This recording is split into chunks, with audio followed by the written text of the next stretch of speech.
Born February 28, 1931 in Emporia, Kansas, Dean Smith was born with a love of sports in his blood. His dad was a high school basketball coach whose 1934 team won the Kansas State Championship. In high school, Dean Smith played basketball, but he was also on the football team playing quarterback and the baseball team's catcher. Smith went to the University of Kansas where he played basketball. His team won the championship in 1952. After graduating, he remained at Kansas as an assistant coach for a season. Smith then entered the Air Force. He was sent to the Air Force Academy where he was an assistant basketball coach, but also served as the Academy's baseball and golf coach. In 1958, he found himself moving to Chapel Hill when Coach Frank McGuire hired him as an assistant. One thing I know, I wouldn't be in North Carolina. I was going to go back from the Air Force to be assistant at University of Kansas when Frank McGuire asked me to come here. And I've been forever grateful. His trait of loyalty was instilled. In fact, he said that he heard I was loyal. It's one of the reasons he hired me, and I'm very grateful for that and have been for these many years. In 1960, just 3 years after Frank McGuire led the Tar Heels to an undefeated season and the national championship, Carolina found itself in the middle of a recruiting scandal.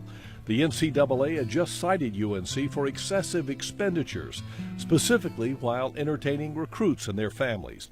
To clear up the matter, Chancellor Bill Aycock assigned 29-year-old assistant coach Dean Smith the job of helping him clean up the mess with the NCAA. Here's a man, if it wasn't basketball, if it was history or philosophy or mathematics, would be a fine addition to the faculty. And I always took the position that we ought to treat coaches as if they were faculty. Mm-hmm. So when you put all those things together, then you can just come to the conclusion, well, even though he's 29 years old, here's the kind of person we would like to have.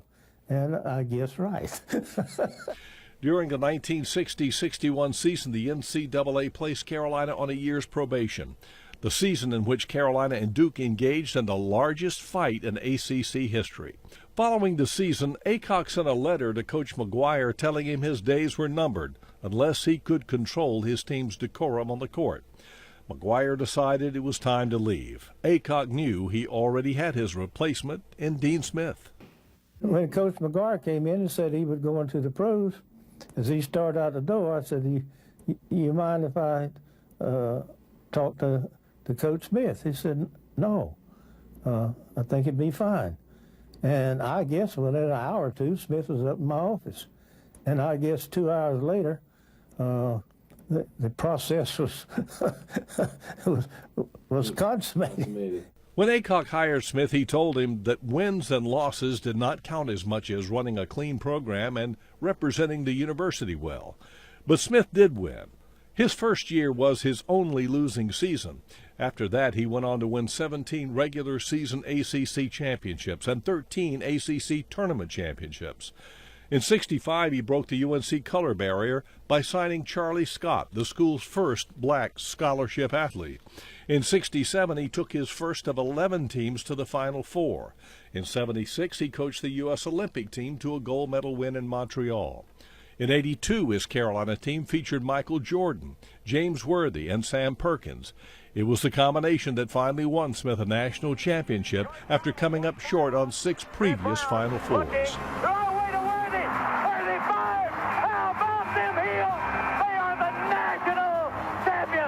In 1991, UNC returned to the Final Four for the first time since the '82 championship, but Carolina lost in the semifinal game to Kansas, whose head coach was Roy Williams.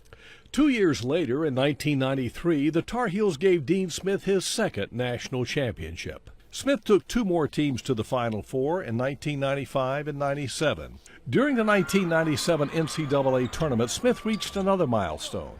As the Tar Heels beat Colorado, Dean Smith chalked up win number 877, surpassing Adolph Rupp's record, making Smith the Division I coach with the most wins. I've been fortunate to have some great players, some good players who became better, and some that helped the team and didn't play a lot. But all of them share in this moment, if that is such a thing as this moment. And dozens of those former players were in the hallway of Lawrence Joel Coliseum after the game to congratulate Coach Smith. Yeah, 110. Smith said while he spoke to other teams over the years about coaching jobs, he never seriously considered leaving UNC. No, I'm one of the luckiest guys in the world to be at Chapel Hill, to be a coach there, to be around the people, the professors. Then just before the 97-98 season was getting ready to start, Coach Smith made a surprise announcement. I have decided to resign as head basketball coach at University of North Carolina. Those unexpected words shocked Tar Heel fans, but at age 66, Dean Smith decided it was time to move on. Every April I feel, oh gosh, and then I get charged up, and I got charged up again doing diagrams with the staff, and Eddie and Roy were just here, and Randy Wheel, former assistant, Larry Brown, he always fires me up. Watching him out on the court, the enthusiasm, and I said, I used to be like that, and if I can't give this team that enthusiasm, I said I would get out, and that's honestly how I feel.